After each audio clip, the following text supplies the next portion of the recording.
Hello and welcome to the Business of the Business podcast. I am your co-host, JP John Boss, from the two-man power trip of wrestling. And of course, joining me is the wizard himself, Mr. Trumpmania, Mr. Lavi Margolin. Lavi, how you doing today, sir?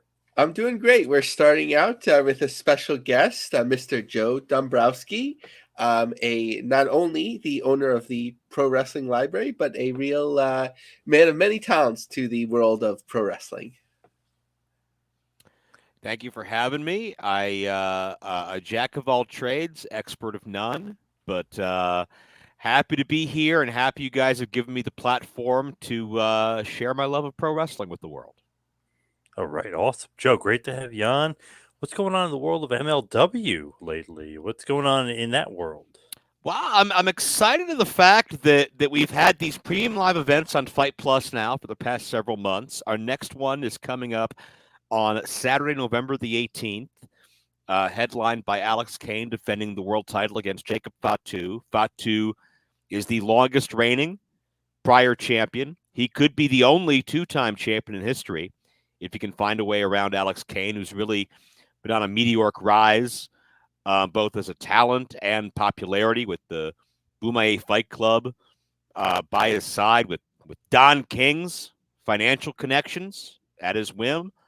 And beyond that, just the relationship MLW has been able to build across the world with the likes of New Japan Pro Wrestling and CMLL has opened doors for talent cross-secting that you wouldn't think about ordinarily. And we've seen that already in the likes of Kushida and Minoru Suzuki. And next week it's going to be Mascara Dorada and Barbero Cavernario. And, of course, Rocky Romero has captured the MLW middleweight championship. So to see that influx of internationally influential talent is big. And it just got released late last night at midnight, I believe, on the MLW YouTube channel that coming up in the month of December, Satoshi Kojima is returning, the first ever MLW World Champion. So exciting things, a lot of moving parts, constant evolution, but MLW has always been about styles make fights, hybrid athletes, all different styles, and that's more true now than ever before. And Satoshi Kojima, December 7th, is added. Former champion, one of the first champions ever in MLW history. Pretty awesome to get him back.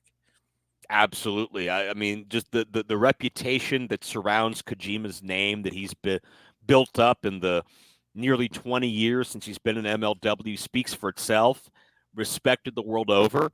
And that's going to be an electric night. Two premium live events from now, December 7th in New York City. And I'm sure a lot of what we see next week, November 18th at Fightland on Fight Plus, is going to help set that stage too. What about you? Just rewinding back the clock, like as far as you and yourself with wrestling, I know obviously great job doing commentary for many promotions, throughout the years. But where'd you start your love of wrestling? Like, where'd you grow up, and how did you kind of fall in love with the business? Started right here in Pittsburgh, and I don't have a big involved story. I just happened to catch it by happenstance and was hooked by the lights and the colors and the energy and the action and just everything that made the WWF so stimulating to a kid's eye in 1991 hooked me. And as time went on and I fell further and deeper into that rabbit hole, I discovered there's a WCW and wait, there's this Global Wrestling Federation on ESPN and all these territories and independent companies. And it just continued to grow. And it became this never ending search, this never ending appetite that I kept chasing after. And I'm still learning things and I'm still discovering things to this day. I honestly don't know where my life would be without it, but it absolutely filled a void I had. And man, I'm thankful for it every day. How do you go from being a fan to getting into the business? How does that journey go? You make a lot of mistakes in your life. And no, it was. I always knew I wanted to end up in the business. I didn't know how or when or where. I knew of local wrestling from TV in the late 90s boom when everybody had a TV show in wrestling. But it wasn't until July 20th, 2002, I heard the advertisement on the radio actually for IWC Wrestling headlined by Jerry Lawler versus Kamala. And even as a young kid, I had a VHS tape with a Memphis Mid-South Coliseum match of Jerry Lawler versus Kamala. So, I got to be there to see that in person. So, got a few of my friends, made the trip down about 45 minutes south to Canonsburg, Pennsylvania. And being so close to not just Lawler and Kamala, but Little Guido and Balls Mahoney and Christian York and Joey Matthews. And even though I didn't know them at the time yet, Colt Cabana, Chris Hero, Matt Cross, guys that I would grow to love, hooked me. And I knew this is my way in. I just have to figure out how. And timing is everything. It took me 5 months.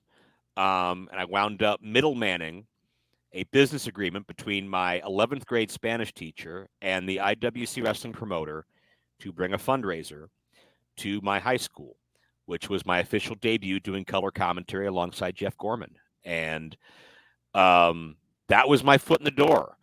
And I was not good that night. I was rotten because I didn't know what I was doing. I was unprepared, thrown in the deep end. But it was a learning experience. It was dipping a toe in the pool.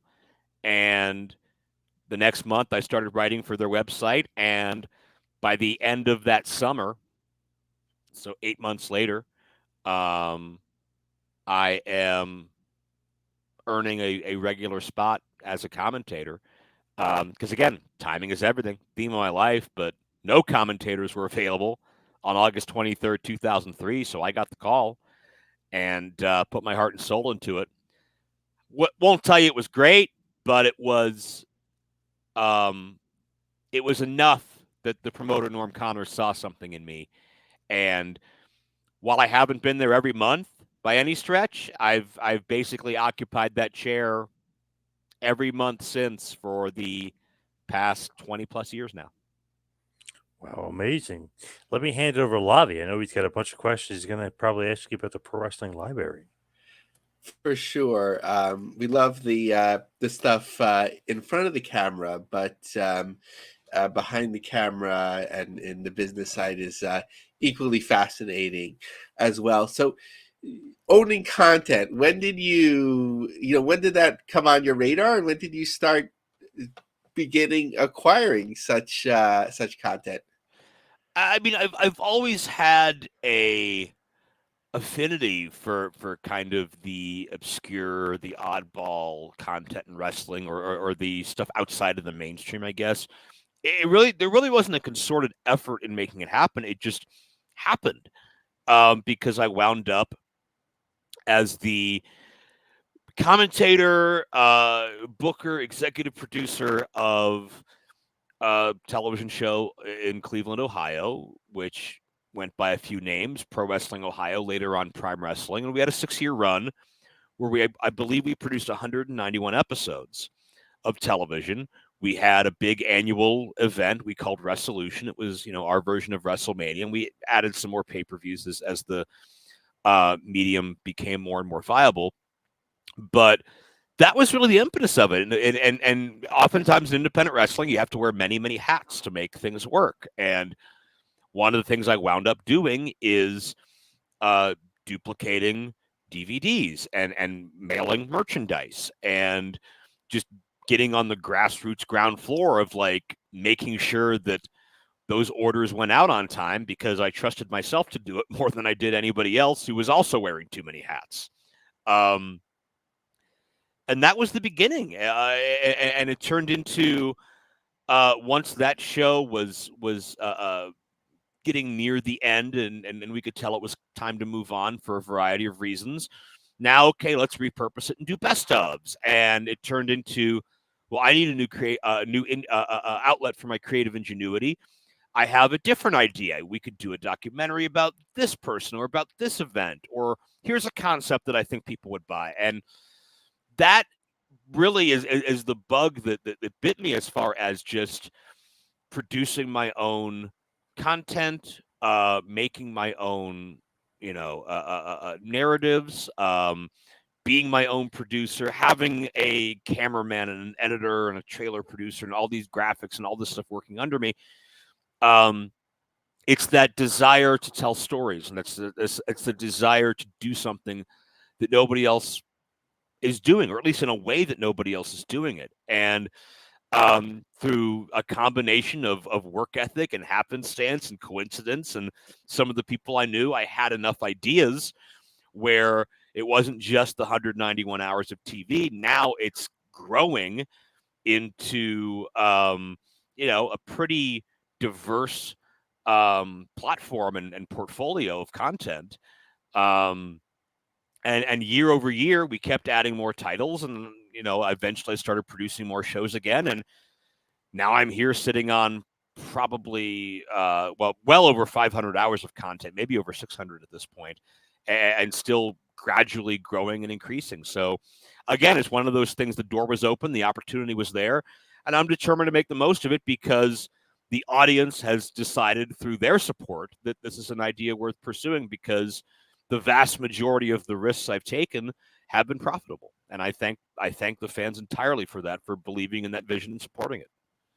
The event, or maybe a special product that first came on my radar, and perhaps a little bit late, was, I believe you had a special on one of the Brian Pillman memorial shows. Was that in collaboration with Les Thatcher? How did that come about? That came about basically Les trusting me enough to dig through his garage. Um, I had known Les for a long time before that. He was one of the people I originally reached out to when I was young and starting in the business, and I wanted to make connections and get myself out there. I one day decided to email, I think, 24 of what I considered to be the most important or influential promoters, bookers, trainers, promotions, whatever, in the Western Pennsylvania, Ohio, West Virginia area. And Les and I had kept in touch here and there ever since. And I happened to be passing through on the road, passing through where he lived in Cincinnati at the time.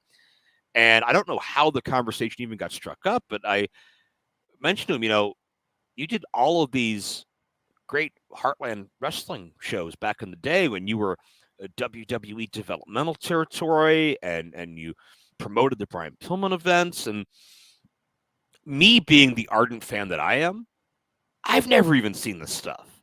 I've seen OVW and FCW and NXT and all that's Memphis, all that stuff that's gotten out there, but I couldn't tell you one Heartland Wrestling Association match. I could only tell you one Pillman show match I'd seen, which was Benoit and Regal, because that was so good it couldn't help but get out. But other than that, that was untouched. And I think there was a whole subsection of wrestling fans who was probably, either hoping for a release or looking on the tape trading market or anything like that. And there really wasn't anything like that out there, because back in the day, pre-streaming, pre-YouTube, all that stuff, these events are sold with a VHS tape on a merch table, unless you're in Cincinnati or in Dayton or in Batavia or in whatever the town is, Lima, you're not getting access to these events from an independent company. So Les having young John Cena matches and young Umaga matches and like all of these different talents, the cruiserweight matches he had, for the love of God, and it was so much quality there. And no one had ever seen it. So Les, I don't know how I convinced Les to trust me, because, Les has seen and done everything, and I'm just the young kid who's full of energy and a lot of weird ambition. But he trusted me, and we put out the 3 volumes, and they've been very successful. And originally, I was most excited about the Pillman shows, but I couldn't touch those. And the reason why I couldn't is because Les explained to me, Les doesn't have the rights to that footage. That's the Pillman family. And for whatever reason, Melanie Pillman was not on good terms with Les, and wasn't really on good terms with really the entire wrestling business, for some justified and maybe some unjustified reasons too. So basically, they were off limits. So I worked on Heartland first. I worked on telling that story, and me and Les doing a new commentary track and giving the story behind the story. What was it like being developmental? What was it like doing MTV's True Life? What was it like seeing these talents before they hit TV? And lo and behold, in that journey, I happened to meet a gentleman named Brian Pillman Jr., who just so happened to go and train at Lance Storm Wrestling Academy, and I happen to have a couple friends who trained at Lance Storm's Academy, so we have a mutual connection there. And I wanted to do business with Brian. I know Brian didn't know me from anybody, so I couldn't come out guns a-blazing necessarily from Jump Street. But hey, Brian, I'm running some events in Cleveland right now. I think it'd be great for you to appear. I have an idea of a story we can tell. Let's do some business. And Brian was all for it. We did a couple of shows together up in Cleveland, and that was basically the catalyst to opening the door and saying, Brian, I got this idea. I got all this footage. I can't do it without you. But, there's, as Arrested Development would say, there's money in that banana stand. There's potential here, Brian, you take care of your mom. I'll take care of Les. Let's get this thing done. And the response that I got when we put the Pillman Memorial set out with all the surviving footage of the 4 events, 1998 to 2001, the bonus documentary, the Les and Brian Pillman Jr. reunion, because I don't think they'd seen each other since Brian Jr. was 6 or so. All that together was far and away the most successful release I put out, the biggest mountain of support I've ever gotten, to the point where I physically could not keep up for about the first 2 weeks of orders. Every minute I was home and awake, I was filling orders. Good problem to have. I'm not complaining. But yeah, that confirmed my theories that there's an entire generation of wrestling fans who heard about these shows, appreciated the historical context, only shows ever filmed of WWF, WCW, ECW under one roof, but never had an outlet to actually appreciate all that was there, to see Steve Austin in a high school gym at the height of the Attitude Era, to see Benoit versus Regal, to see Eddie Guerrero and Ray Jr., and developmental dark match of John Cena versus Randy Orton before either one of them would touch TV for over a year. History like that. Mick Foley and Road Dogg, and go on and on and on. Regal and Lita and the Hardys and Edge and Christian, Mark Henry, Dallas Page, just dozens and dozens of stars that we could finally put out there. And all of them gave their time for this, and all of them did it to show their love for Brian. And now we can let an entire new generation of wrestling fans love Brian and remember Brian too. So I am so proud that my name can be a tiny part of such a special piece of wrestling history. So recently we had the news of Pivot Chair closing. But before that, just wanted to do a little bit of the history. I'm not sure when you joined Pivot Chair, but at some point there was sort of this collaborative idea from Pivot Chair executives that, like, we have these federations or this content, let's sort of like roll it together, and we could compete with whatever were the biggest streaming services at the time. That seemed to break apart, and then everyone was sort of using Pivot Chair as like a host. Were you involved in any of that, where there was like aspirations for it to be anything more than like just a site to host your content? I believe that I was. I don't know that I was on the ground floor for that. I was very fortunate throughout this entire process that I've been talking about, as far as just accumulating all this content. I've always had great partners and affiliates that have hosted my content. One of them is Indie Wrestling US, that's based here in the Pittsburgh area, and obviously I have great relationships with High Spots and Fight TV and Title Match Network and Premier Streaming Network now and all these different avenues. It got to a point where I wanted to find a viable place to house just my content, where I wasn't going to be one of many. I wanted to be, I wanted to have all of my stuff one place, organized the way I like, marketed the way I like, priced the way I like. And the more I can do on my own, the better it made financial sense for me. But when I jumped onto Pivot Share, I do believe those aspirations were still there to kind of have everything under one loose umbrella to some degree. I know there was some kind of a I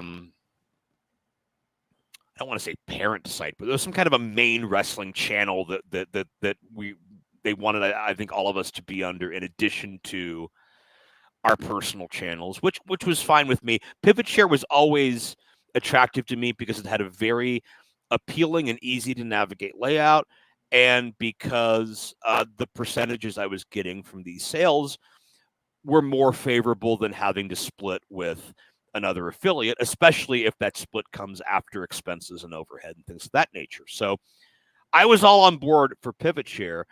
Although as time went on, I started to notice a few dents in the armor, some glitches here and there. I started to notice that I'd get an error message when I tried to buy minutes to upload. I would notice that if I upgraded quality of a video and tried to delete the other one, I really couldn't delete things. And as time went on, it felt like things were slowly starting to fall apart from the inside out. And I really didn't have a specific battle plan of what would happen next, but I kind of mentally braced myself. Yeah, one day you're going to have a very inconvenient experience having to kind of shop around what to do next. But Pivot Share was a tremendous partner while it lasted. I have nothing bad to say about that at all. They gave me a platform and was a step in that journey to enhance what Pro Wrestling Library was, and could be, and still growing onward and upward from there. So necessary step. Would have liked for it to keep lasting, but at the end of the day, one of the things with wrestling and with our world as a whole, more than ever, is it keeps changing rapidly, and you've got to be ready to change with it. Yeah, for sure. And it sounds like you have a lot of contacts in the field and some of our past guests from many of the services that you mentioned. But sort of like taking a step back as a content producer, where do you see things going? We've seen a Pluto Wrestling channel that came and went. We've seen various streaming services. Um, we've seen, Fight Grow, IWTV. It's, it had a somewhat of a spotlight, and I just from the outside looking in, seems not to get the attention that it used to. Sort of like where are things going? I think the biggest issue is oversaturation. And you are having there is a finite audience. And that finite audience is being super served with a multitude of live events every weekend, practically every day. And that's not even counting what's on cable. That's not even counting what's at your local arena. That's just through streaming. And there is a wrestling streaming bubble. And I hope that bubble doesn't burst, but it wouldn't shock me if it does, because there's so much out there. How do you stand out? How do you market yourself in a unique enough way to get attention? And how do you deliver a product that nobody else is doing? And kind of going back to what I talked about as far as, all right, can I develop a concept or tell a story in a way that nobody else is? That's always been kind of my niche. I don't want to be number one necessarily. I don't want to be, of course, we all want to be close to number one, but I never had delusional, grandiose dreams of like, I'm going to take on High Spots and I'm going to take on Fight. No, I just wanted to carve out my piece of the pie and make that piece of the pie as big as possible. But I feel like with so much going on, everybody's piece of the pie is getting smaller. So, how do you monetize your content in a way that serves your bottom line? It's not 20 years ago when I broke in and it was all right, you can buy a VHS for 15 bucks, a DVD for 20 bucks, and anybody that buys that show is going to pay that. Now you've got algorithms. And now you've got, depending on how many hours are watched and what the person paid for the platform and how much they watched and all the math gets shaken out, you're getting pennies on the dollar for an hour of your content viewed. And if you're paying a nationally or internationally traveled star, indie star, TV star, whatever the case is, if they're costing $1,500 after expenses, how many people have to watch your show to make that back? I think that is a very real issue for anybody that looks at this pragmatically as a business.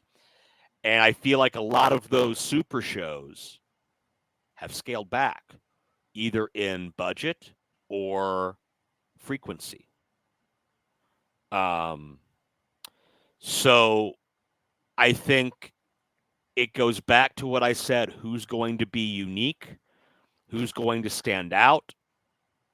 And this is in a world where a lot of your top prospects are getting signed because you have three very healthy, actively looking for talent companies in terms of WWE, AEW, and Impact. And you've got the NWA growing, and you got MLW evolving, and you've got New Japan and All Japan and Noah and AAA and CMLL and all of this thriving. So how do you make new stars? Who do you have? Can you tell stories? Can you help build characters? It's such a layered process.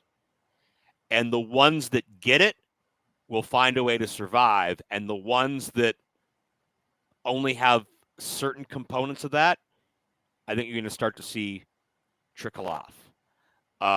Because wrestling's great. Love of my life. But is there any fan out there who can consume all of this? No. So you pick and choose. How do you make your product must see?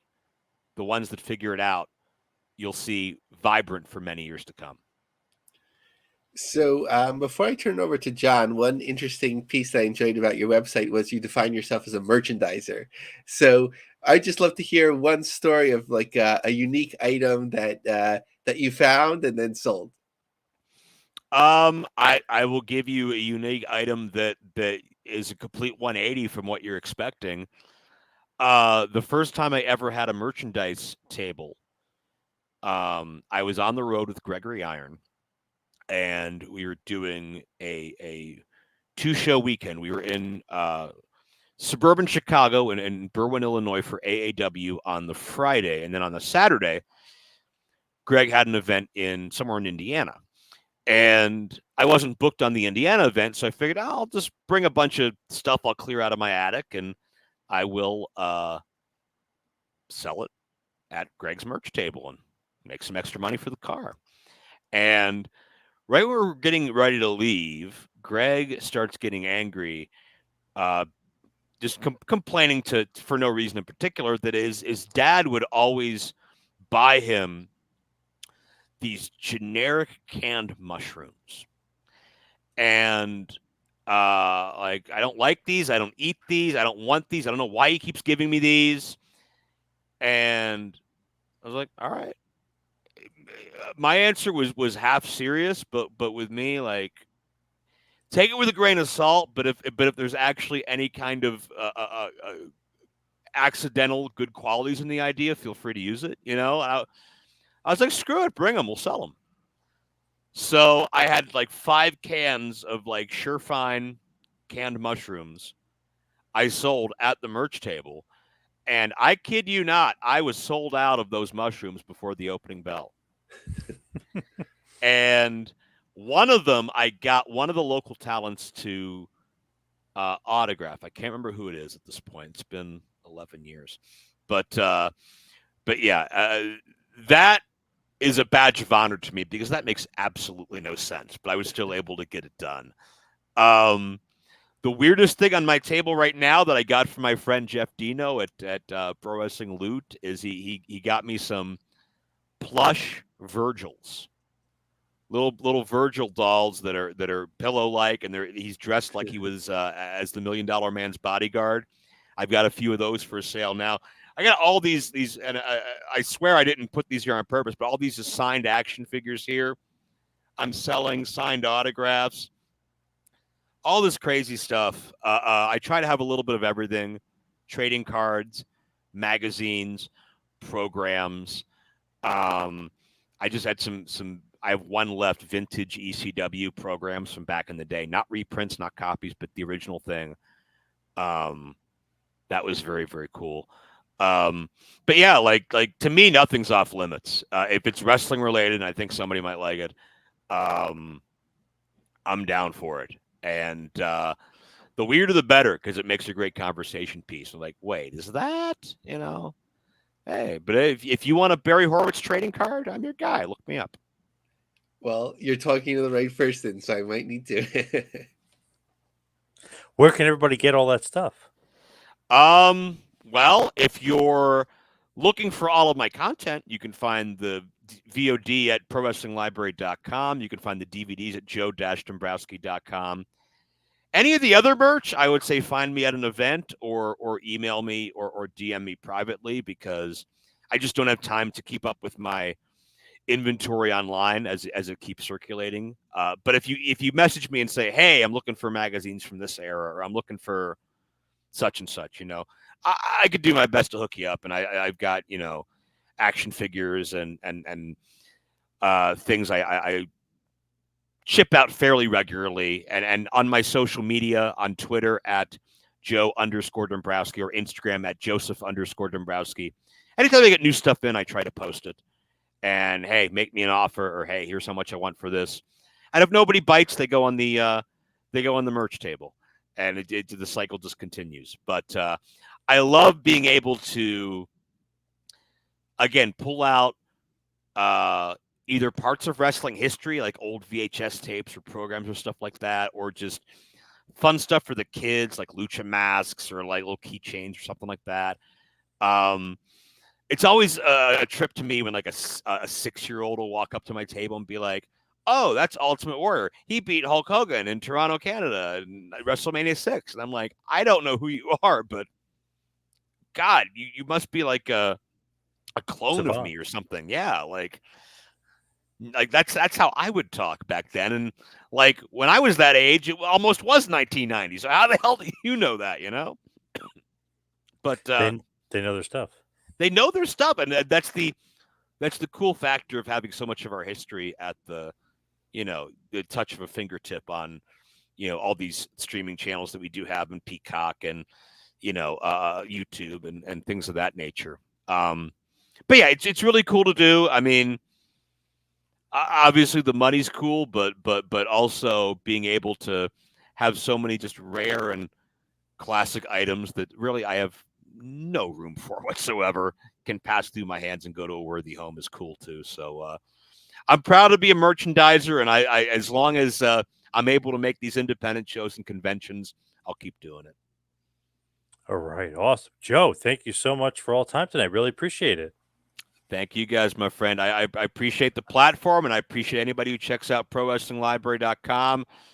In addition to everything I've talked about, I got to mention too quickly the deal and the arrangement I have with the Savoldi Wrestling Library that's going to bring all sorts of classic territory footage. We're talking ICW run by the Poffos in Kentucky. We're talking Southwest, Joe Blanchard. We're talking Herb Abrams, UWF, USWA Texas, Global Wrestling Federation. All these by today's standards, excuse me, by today's standards, very obscure content that's not on a Peacock and not on a IWTV. But I mean, top of the line, top tier talent. Randy Savage, Von Erichs, you name it. I'll be adding more and more content thanks to my relationship with them, and the sky may be the limit there because I know they got a ton of stuff. And stay tuned if you want to find out what ProWrestlingLibrary.com. Joe, thank you so much for all the time. Appreciate it. Appreciate you guys. Happy to do it. Thanks. Thank you, Joe. All right, Lobby, let's talk a little bit about the news. What is going on with the CW? They got a WWE deal with NXT. They're probably going to dominate Dynamite going forward. What's the latest? Yeah, I don't know if Nick Hausman has left it in a couple of weeks. He just kept dropping these bombs this week, which was fascinating and so much fun to follow, depending on who you are.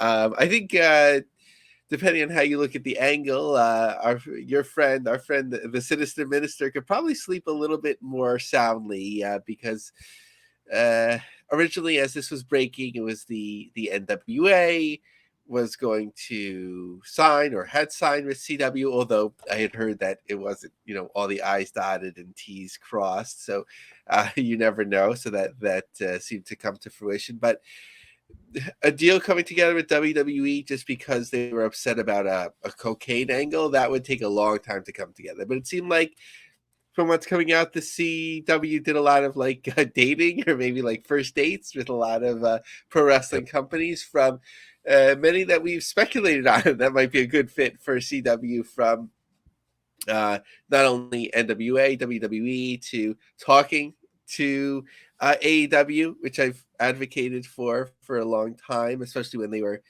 even more percentage owned by Discovery Time Warner, and even Dave Marquez's Championship Wrestling outlet, which probably they cross over a little bit in terms of some syndicated content already. So people are still talking that, maybe they'll have some other pro wrestling on there as well. Like in terms of prime time distribution, my opinion is NXT is it.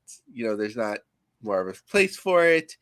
It might just be maybe they're open to more filler content for their affiliates, and WoW isn't going to come off of their affiliates anytime soon. Whatever deals they have with that are different. But I think when you look at it, NXT satisfies that need. It's the premium fit for them if it's not AEW, and they can do a lot with it. For a network that's sort of low profile, one of the things that I was thinking about was maybe when they pick up touring, to not just do so in terms of announcing shows, if the CW wants to work with them in such a way, where it's fully branded and integrated, and where it benefits CW when you have the live event, you promote the CW, and vice versa. CW, in New York, WPIX, very strong station. Other places, KTLA and LA is pretty good. Other places, sometimes it's digital networks, and those are very low rated, difficult to build momentum on. So it's a market by market thing. But if you look at whatever their top 25 markets are, I think that would be something worthwhile in trying, to have people on the news show, news show segments, morning shows, some bumpers, during the Friends reruns, depending on what runs in the market. You could get a lot out of it. So that's one thing. The second thing is talk about the range outperforming Dynamite. I think it's going to be difficult because, like I mentioned, a lot of CW affiliates now, even though it was what was it, UPN and WB combined years ago, so you're the best of everything. The CW has lost a number of strong affiliates over the years because it's been such a low rated station that I'd imagine that hasn't given that much back to many of its affiliates. So by being on these digital tier networks, it's not like you just flip on the TV, so you have to actually look for it. So that's hard to compete in terms of ratings. So I feel that the ratings will be lower. Billy Corgan still claiming that deals with top 20 networks are still in place. So watching closely with that, understanding the talent is frustrated. My opinion is that it doesn't matter, right? Corgan, as long as he's willing to pay the rent and keep the lights on, the talent can be frustrated. Wade Keller said a source told him that the CW was willing to offer 8-figure TV deal to the NWA. Maybe when they were talking in terms of budget, it was probably would have been a lower pitch than to WWE, but when they were thinking about filling primetime hours, they have a certain budget that they can expect. So that's probably not too far off. And like I talked about, that there was some interest in working with Tony Khan and AEW. Apparently, at an LA show, one of the executives from CW talked to Khan, and the conversation was apparently cordial. But in terms of meetings, Khan didn't seem that interested in doing a deal with them at this time. He just seems to love that loyalty to Discovery, staying on their platforms, and seeing what happens next. Interesting. It seems like maybe that Discovery love might end up biting him in the ass, but we'll see when that contract time rolls around. But speaking of contracts, what's going on with MLW and some of their contract madness?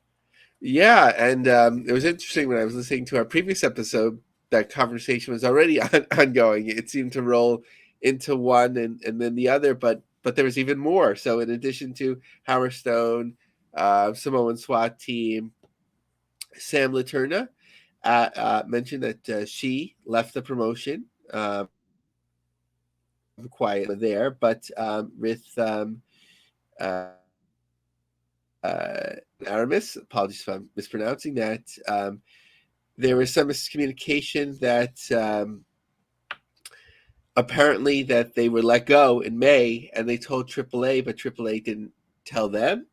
So one of them, sorry, I missed the note here. One of them had tweeted out like a whole thing about how he was stuck, and that maybe when he signed the deal, he wasn't even authorized to work in the U.S., but he didn't, realize what he was committing to, and so on.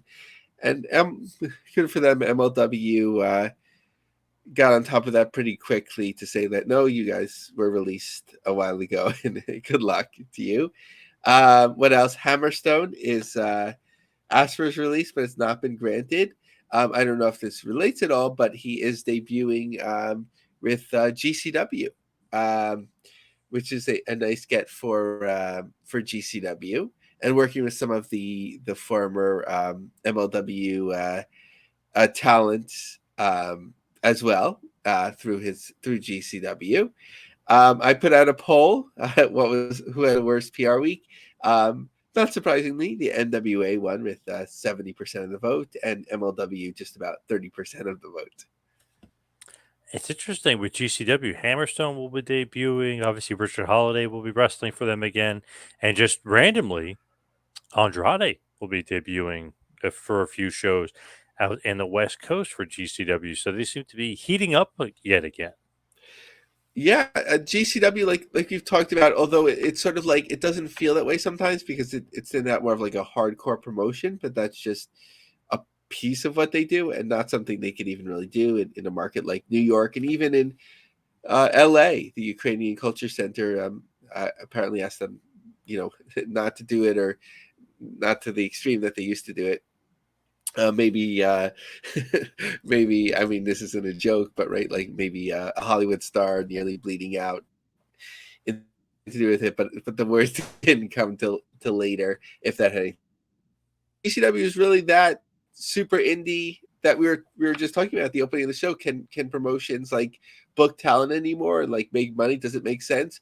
GCW is in that position to still do it. Whatever their deal is with Fight Plus, they can still draw live to a degree, and it just seems to make sense. With TNA wrestling, are they heating up again or cooling off? Because I know they're changing, obviously, the branding. What's going on with Hard to Kill? Yeah, so with TNA, a lot of attention there, a lot of social media love, which they tend to get. So there's a wave of negativity, but there's always been a hardcore TNA base, and even the wrestlers that they have now, a lot of them grew up watching original TNA. So there's this thrill and excitement, but hard to kill in the Pearl Concert Theater at the Palms Casino Resort. So currently it's set up, thanks to our friends at WrestleTix, giving us the numbers, 1180. And they sold 476 tickets, 150 since the last update 7 days ago, as of the last update that WrestleTix had. So less than 500 tickets, 2 months out. So this will continue to move. Maybe they'll get 1,000, but it's not a like everyone's always like waiting for like a mega TNA breakthrough. I think those days are over. I think they could build some more momentum if they're putting some more money into it. They can give it a try. In some ways, right? They emerge as the number 3 promotion. In other ways, as we've talked about, it's GCW. But I don't think they're riding a huge amount of momentum.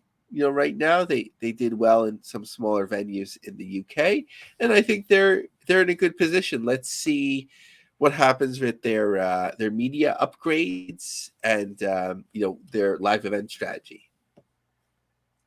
What about Wrestling Revolver?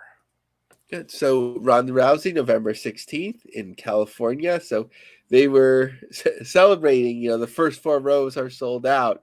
Just general admission still remains. And that's still the case as of the last time I checked.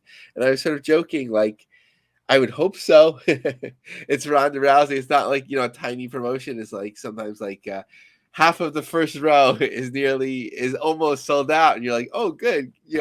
Good luck, guys. But here you have like, what is it? Moxley on the poster, Ronda Rousey, all these stars.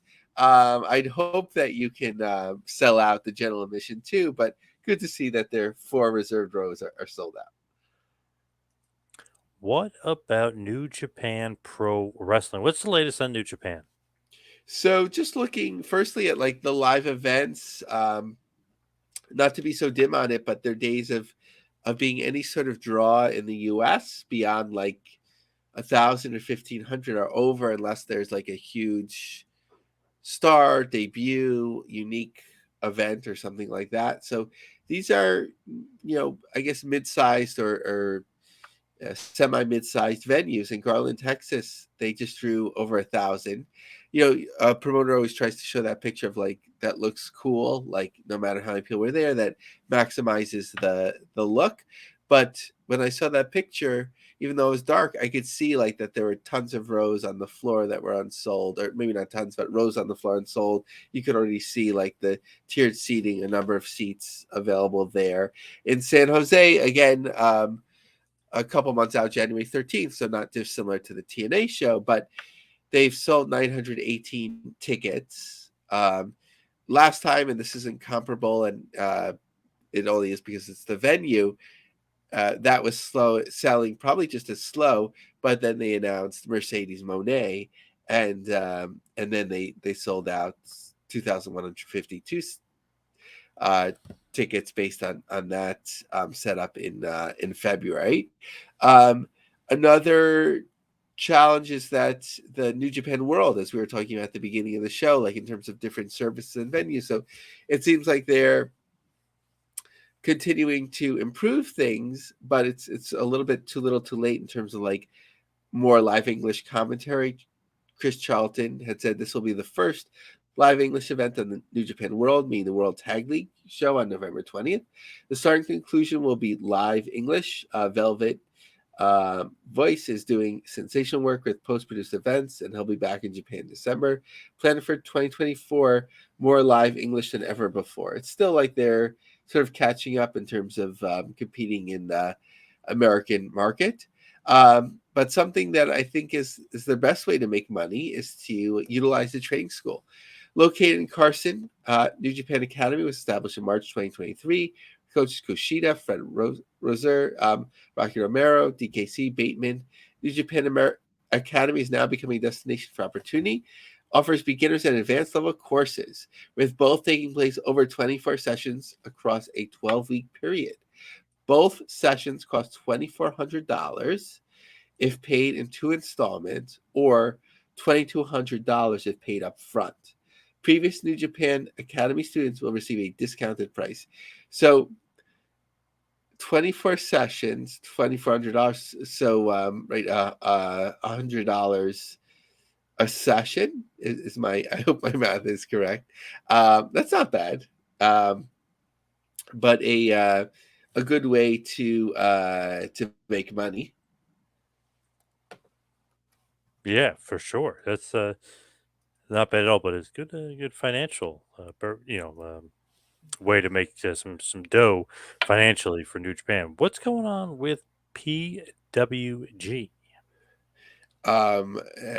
So I almost had a lot of egg on my face. It was only for about 15 seconds, less than a minute on Twitter, because PWG going on hiatus. I was immediately like, my mind was going to Luis Perez's article from PW Ponderings of last year, sort of like what was it? We don't need PWG anymore. Do we need PWG anymore? So I was like, okay, this is sort of the next iteration.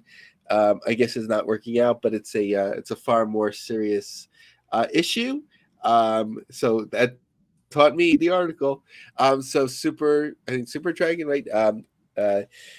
I know a lot of you have been wondering what's going on with PWG and why there haven't been many events this year. My girlfriend has been very sick and battling an aggressive cancer since earlier this year. It's been incredibly difficult for me to focus on anything else.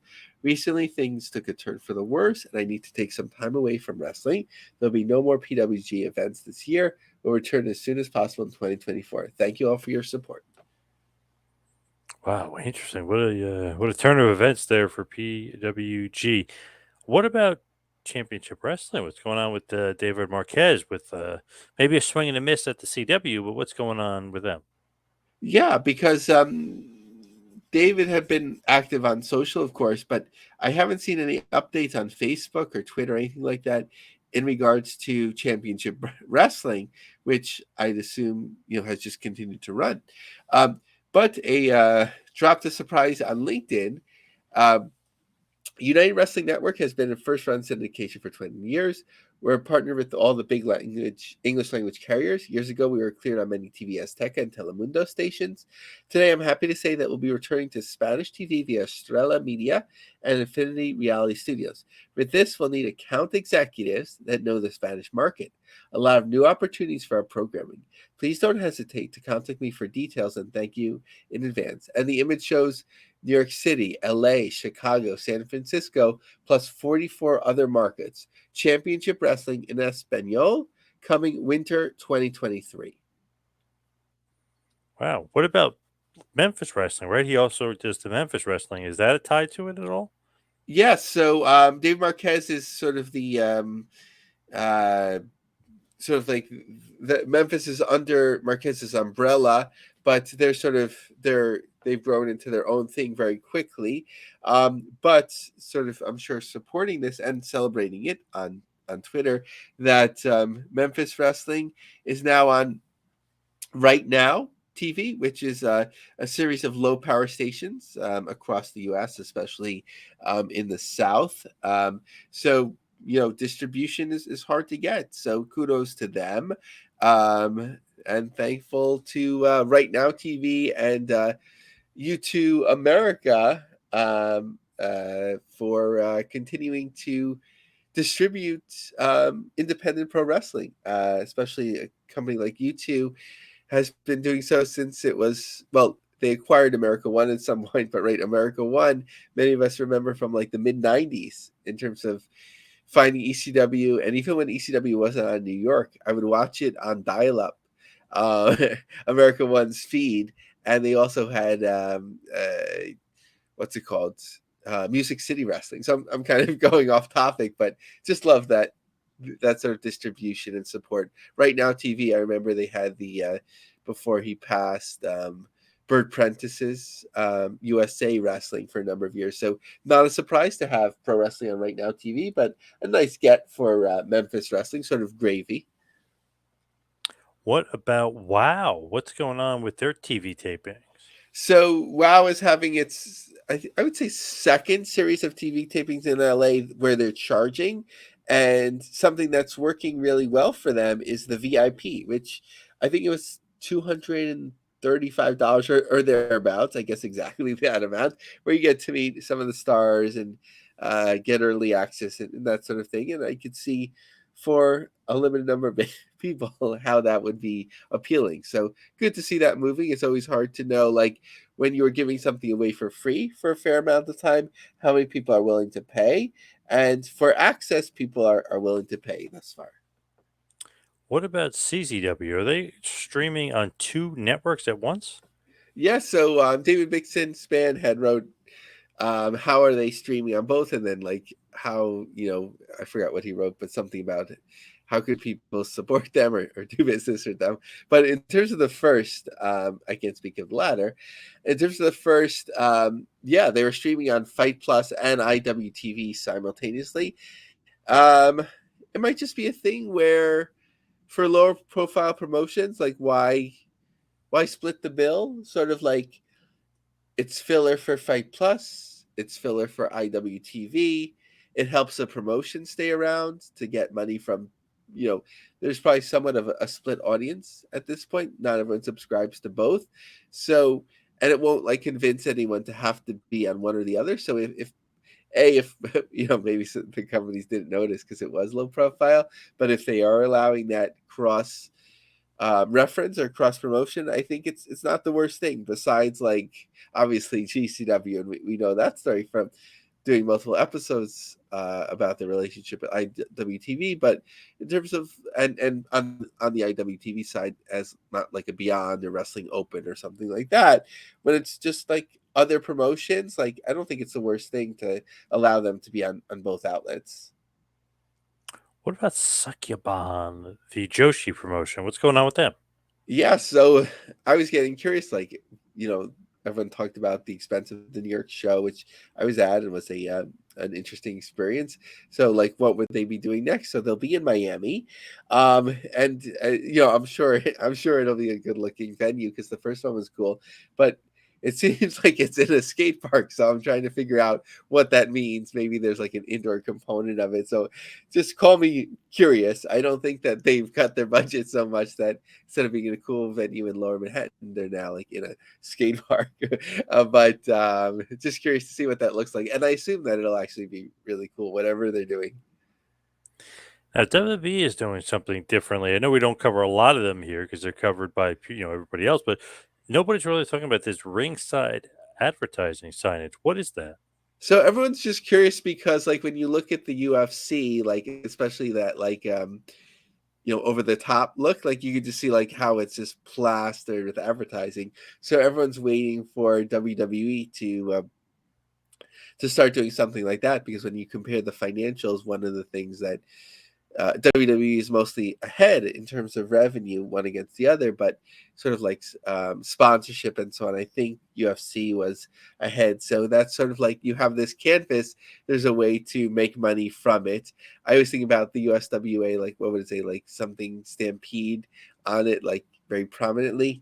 Um, yes, they could sell it like in terms of promotion by promotion, but I think what they were doing, which was interesting and somewhat controversial, was that when they'd have like a Mountain Dew match or something like that. So if the whole ring isn't covered with signage, you have a little bit more flexibility with that.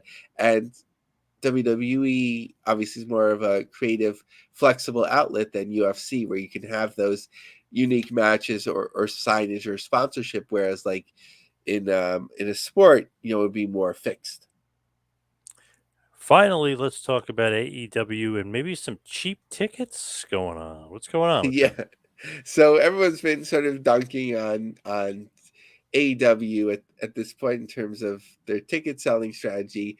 Besides, obviously, we talked about the UK. I'm sure their show in Long Island will do fine. Like their whatever you call them now, right? Like premium live events, pay per views, special shows, whatever it is. Like, yes, they should be booking big venues.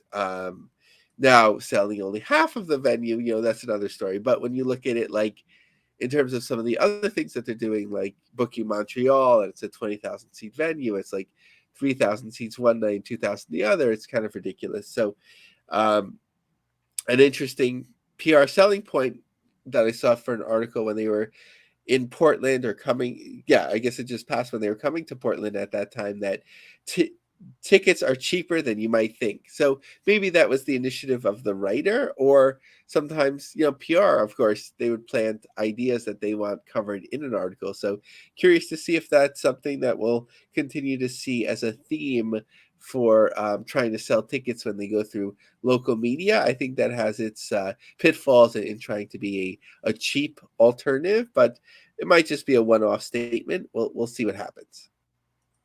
All right, we cover the gamut today. Thank you to Joe Dabrowski for coming on, but let's hit the plugs. You follow me on Twitter and Instagram at Two Man Power Trip. Check out the website, tmptempire.com. Lavi, what do you got?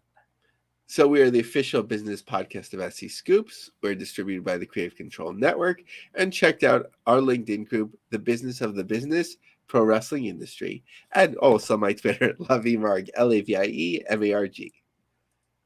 All right, thank you everybody for tuning in. See you right back here next week for a little business of the business. We'll see you next week, folks.